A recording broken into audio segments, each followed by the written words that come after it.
presentation on deafblind children, an educational interpreter resource created for educational interpreters who may find themselves in an educational setting where they are interpreting for a deafblind child.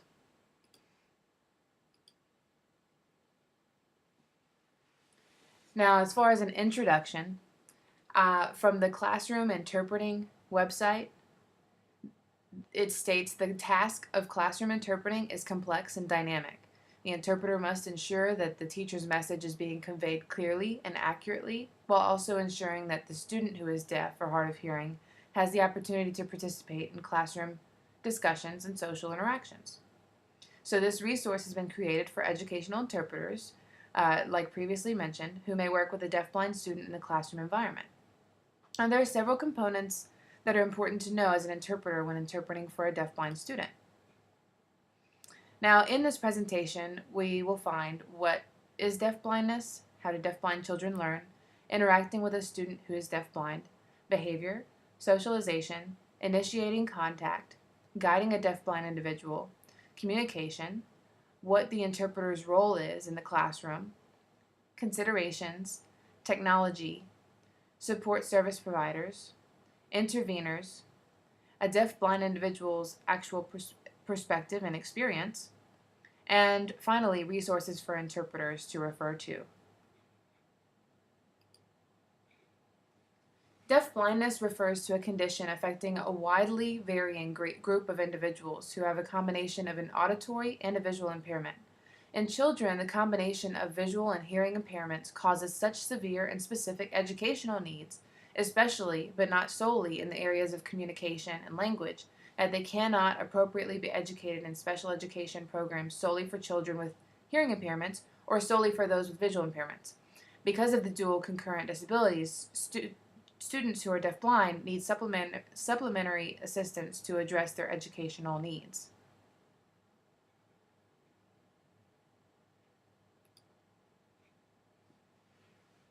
Now, first, a look at how deafblind children learn is important for the interpreter to know. So in order to learn language, children who are deafblind must depend upon others to make language accessible to them. And like I will discuss a lot in this section, deafblind children don't have access to visual or auditory stimuli. So any type of learning is done directly. So deafblind children learn by doing, where other children sighted and are hearing learn by auditory or visual stimuli from others. Deafblind children only learn from directly interacting with tangible concepts. Consider that no matter how many people and stimuli are in a room, when a deafblind child is not interacting, he or she is completely alone and in the dark. Now, of course, this depends on the amount of hearing and vision loss, which, again, and you'll hear again and again, this a deafblind child's education communication strategies is especially individualized. So education for a child or youth with deafblindness needs to be highly individualized.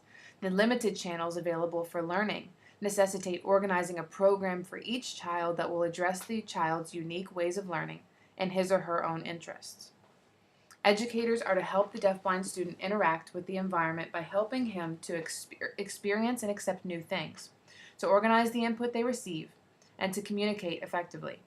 Each student has their own unique learning style. How a student gathers and processes information depends on his visual and auditory abilities, age of onset, etiology, which is the cause or reason for the disability, which in this case is deafblindness, personality, and so forth. All members of the educational team should be involved in assessing how the child learns, meaning how to teach the child based on the child's learning style.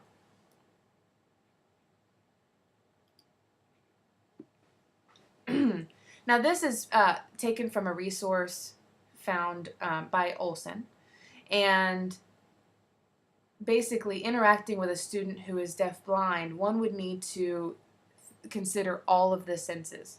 So because the senses are limited, a deafblind child would need to be taught through smell, touch, and feel, and taste.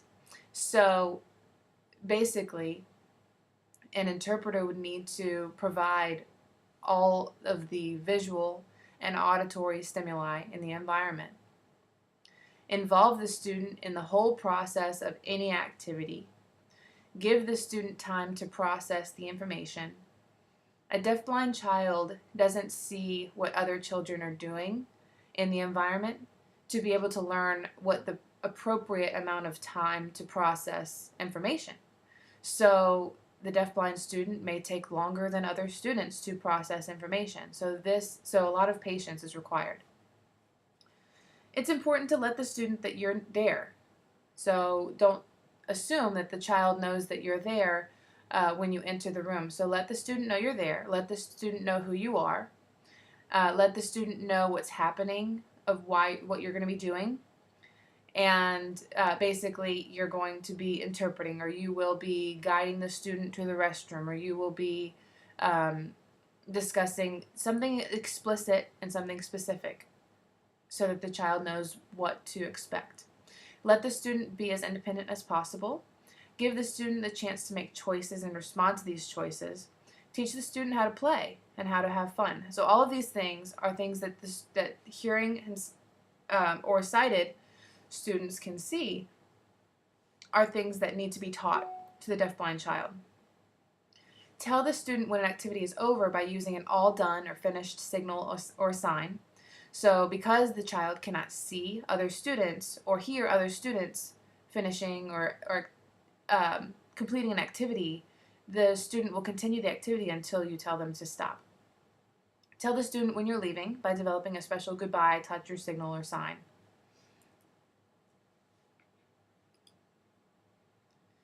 Now, as far as behavior, this is included because it is unique, and sometimes deafblind children behave in a certain way that some people perceive as bad behavior. But this is just because we need to understand why they are behaving a certain way. Deafblind children do not learn by observing the actions of others or by imitation, like most non-disabled children. So when working with a deafblind child, there may be long pauses for the individual to take in the information and the environment, like we talked about before. There are certain behaviors or idiosyncrasies that are often found in deafblind children, like tapping, biting of the fingernails, or rocking, which is often due to sensory deprivation. And so according to Correa-Torres, deafblind children are less likely than their peers to initiate interaction. They depend on adults in the classroom more than others. So this requires the educational team to be proactive and very active in initiating socialization. And so this will be discussed further in socialization and communication. According to Correa-Torres, to promote communication between students with deafblindness and their peers in any educational setting, but especially in inclusive classrooms, it's crucial to offer peers information about deafblindness and communication systems, and to structure activities for practicing how to communicate with individuals who are deafblind. So really allowing the students' peers in the classroom to understand deafblindness and how to communicate with the child will promote that communication. A child with deafblindness cannot access information in the same way a sighted hearing child can. A sighted hearing child learns by observing and imitating what is seen and heard around him. A child who is deafblind doesn't have this option and only learns by coming into direct and formal contact with people and objects.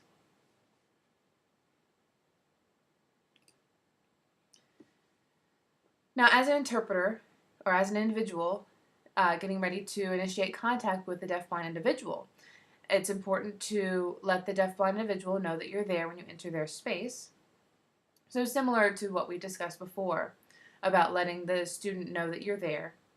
So, and how you would do this is you would gently place your hand on their arm, and tapping can startle a deafblind individual. So think about if you're in the dark and it's quiet and all of a sudden someone taps you on the arm.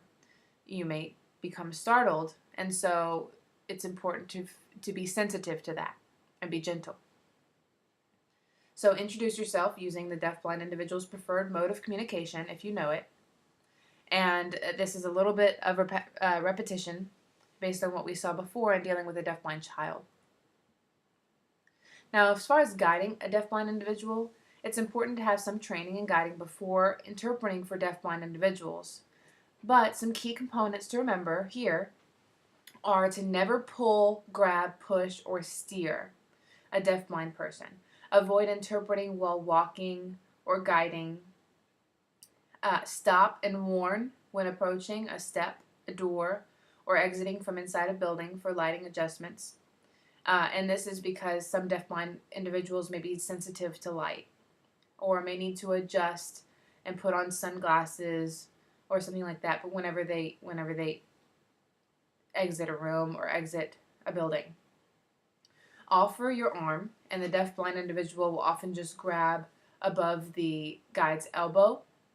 And so this is guiding. This is not necessarily saying that the interpreter will find themselves needing to guide as one of their responsibilities.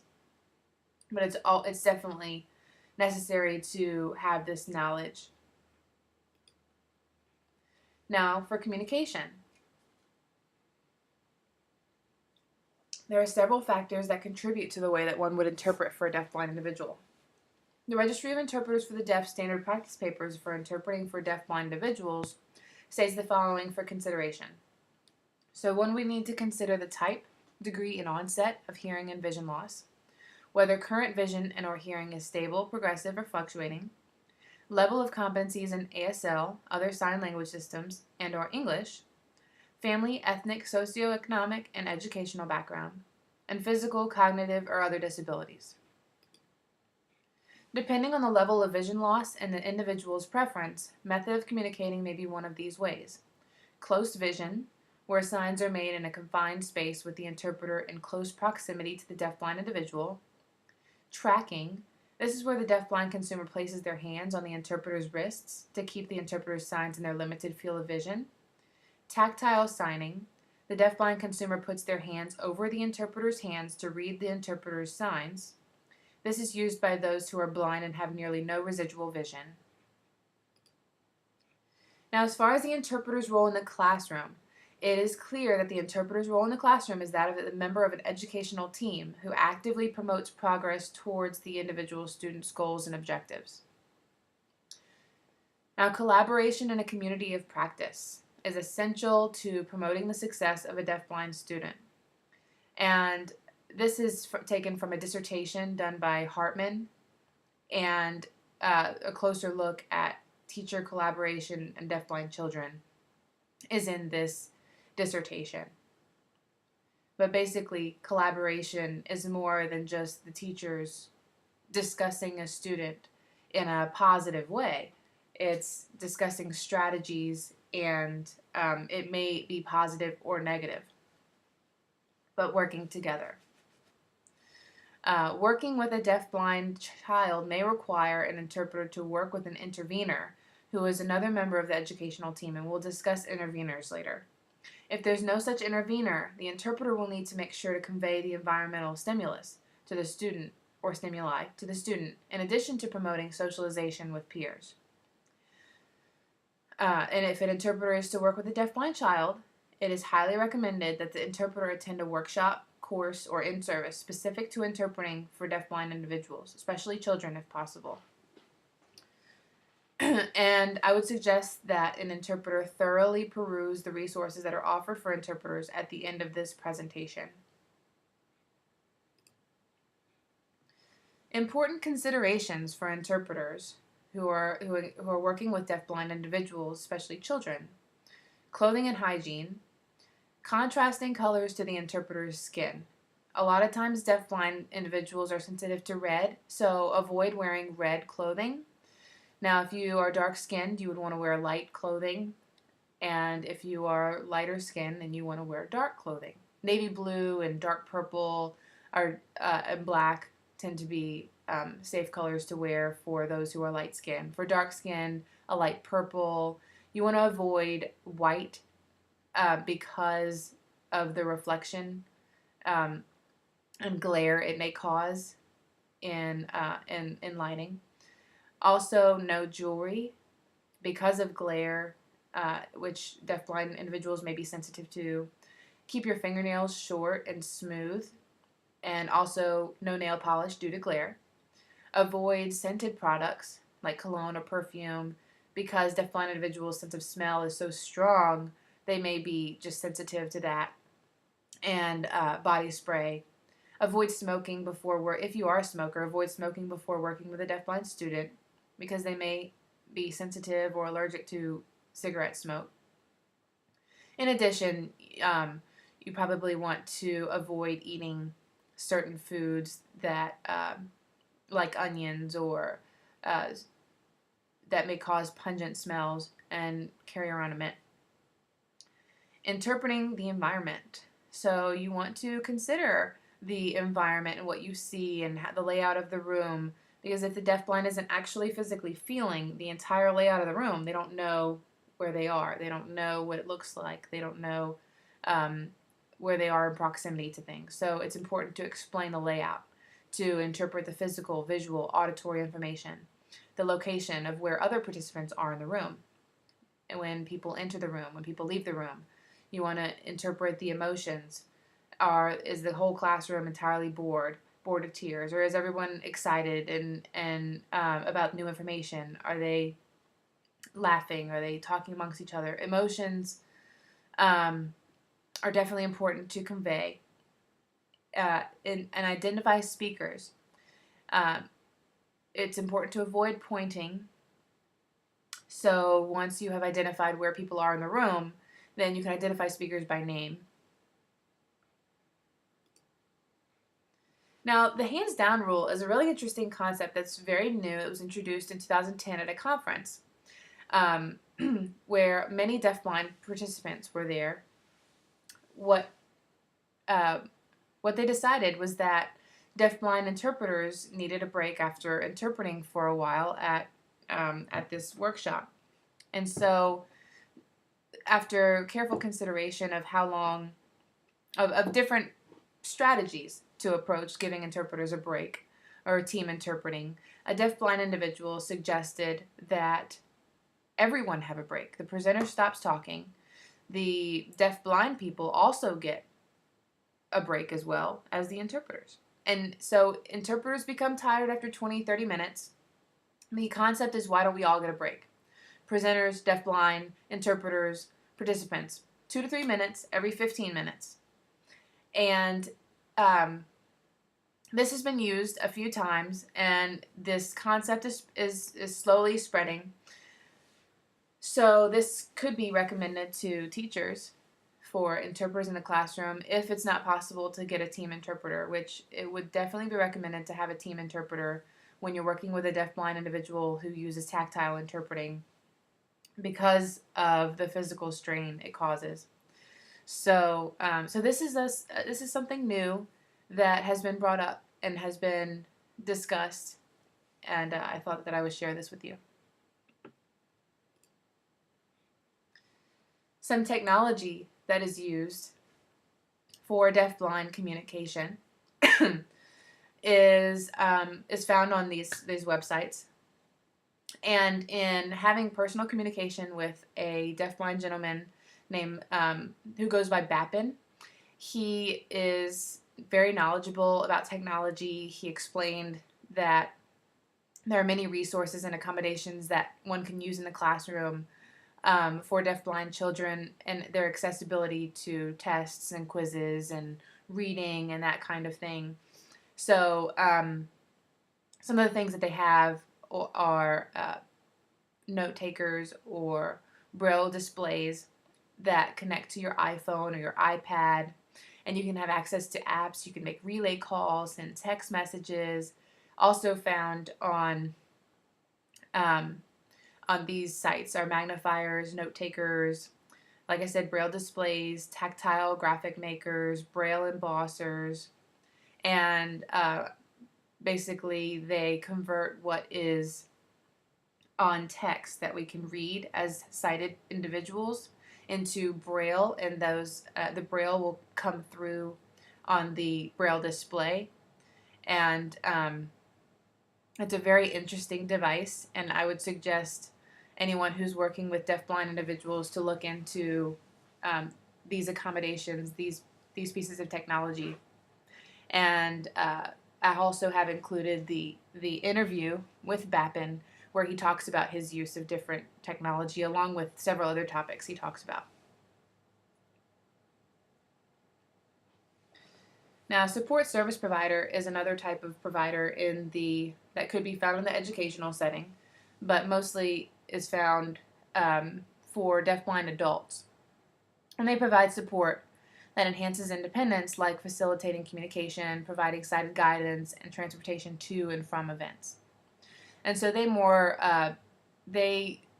really help the deafblind individual become independent. So taking them to the store, guiding them, bringing them to their doctor's appointments, and what have you. And then from there, you have an interpreter who shows up to interpret the meeting as an interpreter would.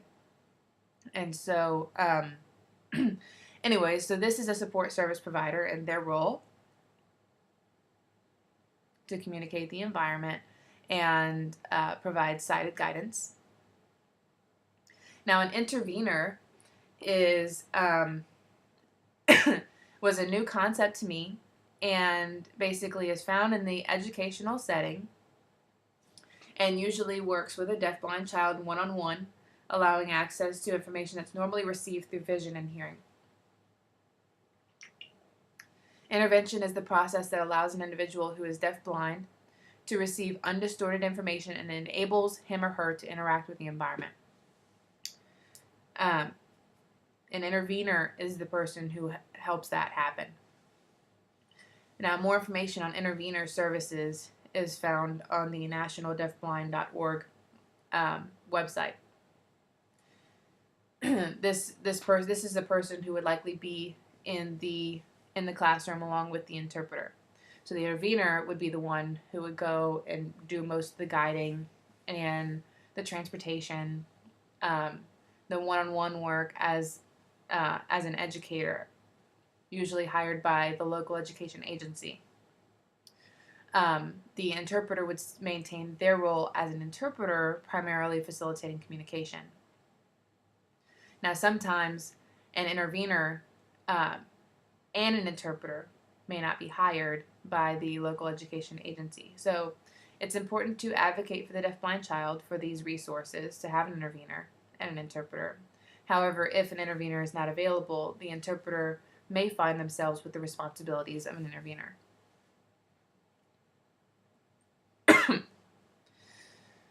Now, a deafblind individual's experience. It was very interesting for me to interview a deafblind individual and find out their experiences, because most of the deafblind people that I have met have attended a residential school for the deaf, where this particular deafblind individual went to Perkins School for the Blind and worked in a deafblind program, but also went out to the mainstream school setting for 2 classes in a private school setting and used an interpreter.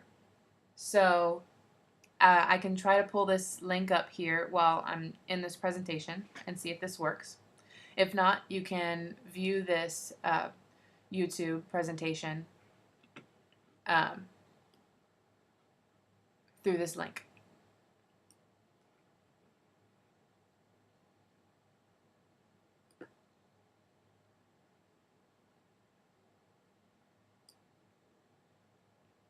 Now, Bappin is communicating with a sign language interpreter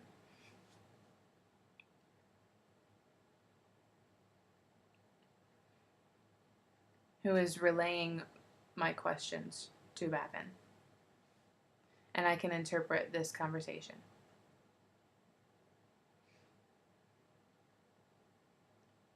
So this is the experience of using an interpreter. I went to Belmont High School for 5 years.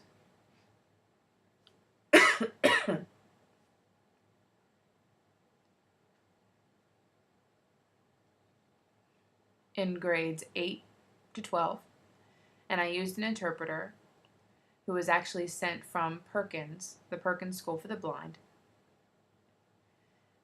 This interpreter went with me every day because it was a private school. They didn't have any resources there. But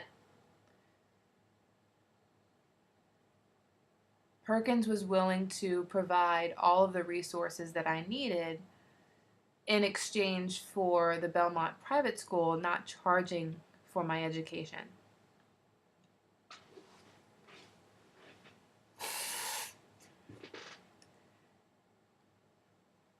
I had the same interpreter for 45 minutes in 2 different classes. The interpreter did not have a team interpreter, but because my hands are light and I don't put a lot of weight on the interpreter's hands, the interpreter is willing to interpret by themselves and had a break for a short time in between the 2 45-minute classes. So, in your question about interacting with other students, the interpreter would tell me all of the information that I needed. Like, there's a student gazing over and is curious on how to communicate.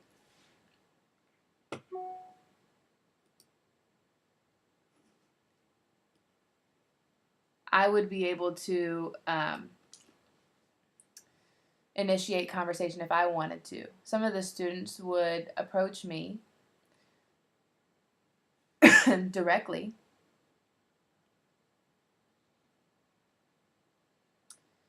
Also during class,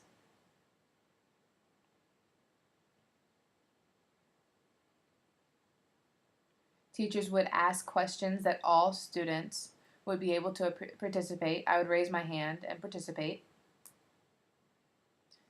And if there were a pop quiz, the teacher would write the questions on the board, so I would ask the interpreter to write down my answers. Like, there would be like 4 or 5 questions, not long answers, so I would give the answers to the interpreter. I would sign them, and the interpreter would write them down so I could turn them in. However, for a pop quiz,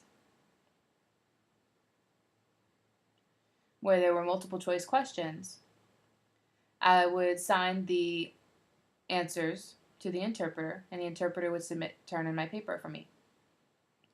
However, for taking an actual test where you would do reading and writing, I would ask the teacher for more time. I would need to have a proctor to make sure that I was not cheating. And then I could take the test at the school.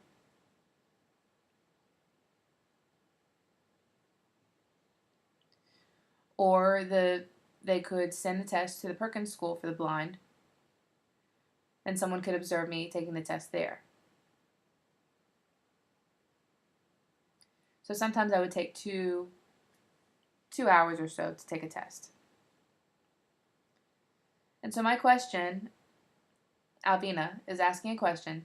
Did you have the interpreter interpret these questions? Did you use a CCTV? Did you use some kind of technology to take a test? And Bappin is answering, well, I can't see at all, so the CCTV wouldn't help.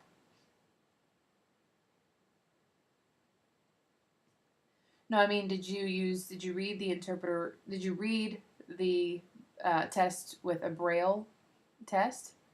Or did you have the interpreter interpret this? Well, in the old days, they didn't have that technology. This was 1987. And so they didn't have the newest technologies. So I took the test, wrote down the answers on a typewriter. But during 2nd and 3rd year, I used a small Braille note taker, and I could basically type in the answers and then print them out some of the questions if they were simple enough. The interpreter would sign them to me and I could write down the answers. But 95% of the time I would read them myself because I prefer to read the English words to understand the question and answer the correct answer. Like a English or a history class, I would need to know how the actual English word order is on the test, instead of having the interpreter sign the questions, which is not going to be in English word order. And so the question is this, so the test would be converted to Braille? Yes. Now, who would convert that interpreter to interpret the test? Who would convert the test to Braille? There was a para or an assistant at Perkins School for the Blind who converted those tests to Braille. And so the question is, because there's so much technology in the public schools, deafblind students today can be compared to the technology that was in your time a few years ago. What would you recommend as technology and resources for deafblind children today in the classroom?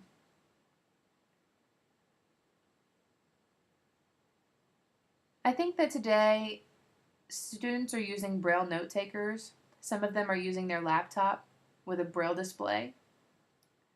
Some of them are using an iPad. And so basically what the teacher can do is save the information on a USB and give that USB to the student. Or they can go through a network. Now they can go through to a student lab, a computer lab. The student can get the information through the network. So the teacher will set up the test on the computer. So the student, once the student takes the test through the computer, they can't get the same questions again and submits that test once they're completed. So that's how the technology is today.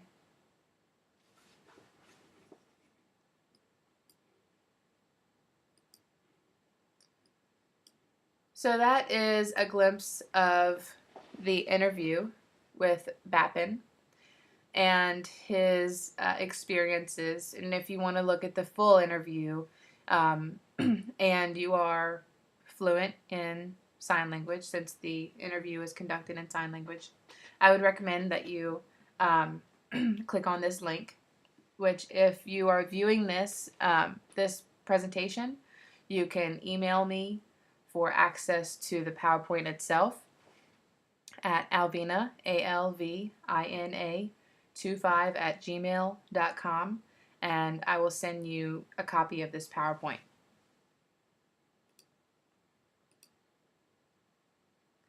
Just to give you a little bit of information on Helen Keller National Center, it's a center for youth and adults who are deafblind, established in 1967 by a unanimous act of Congress.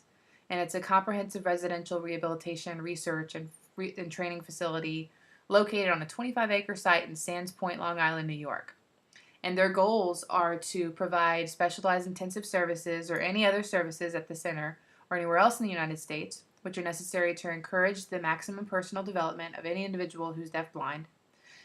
Their goal is also to train family members of individuals who are deafblind at the center or anywhere else in the United States, in order to assist family members in providing and obtaining appropriate services for the deaf-blind individual, train professionals and allied personnel at the center or anywhere else to provide services to individuals who are deafblind,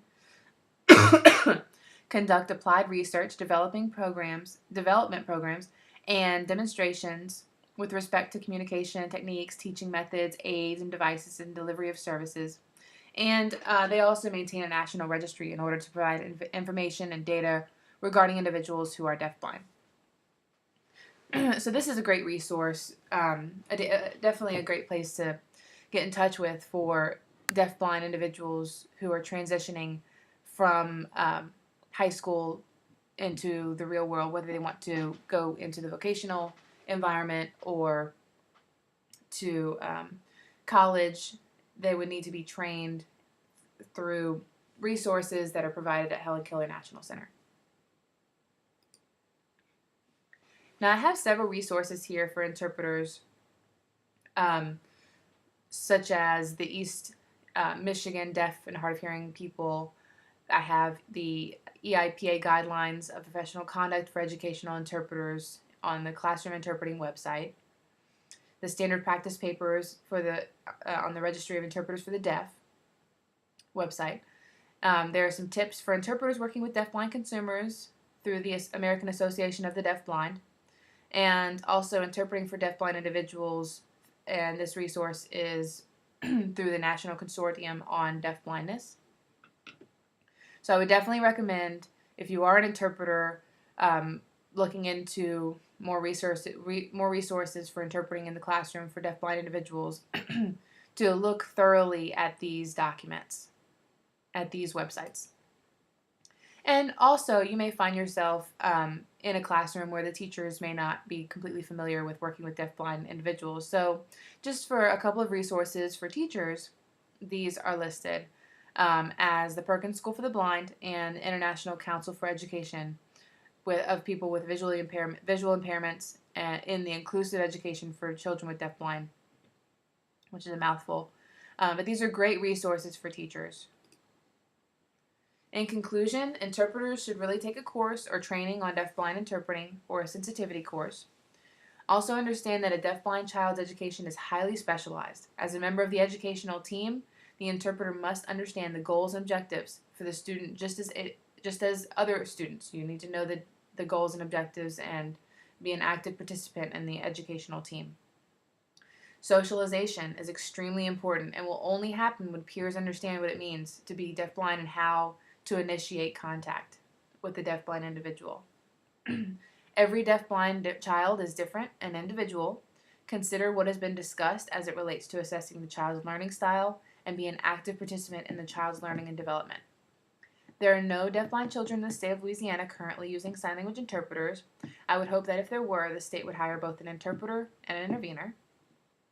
And also, this presentation will be shared with the Louisiana Department of Education as a potential resource and made available to educational interpreters to gain perspective and understanding for interpreting for deafblind children.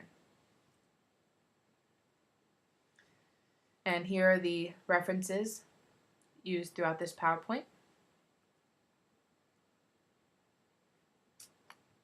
And thank you very much for your attention, and I hope that you look further into more resources for deafblind interpreting if that is something that you're interested in. Thank you.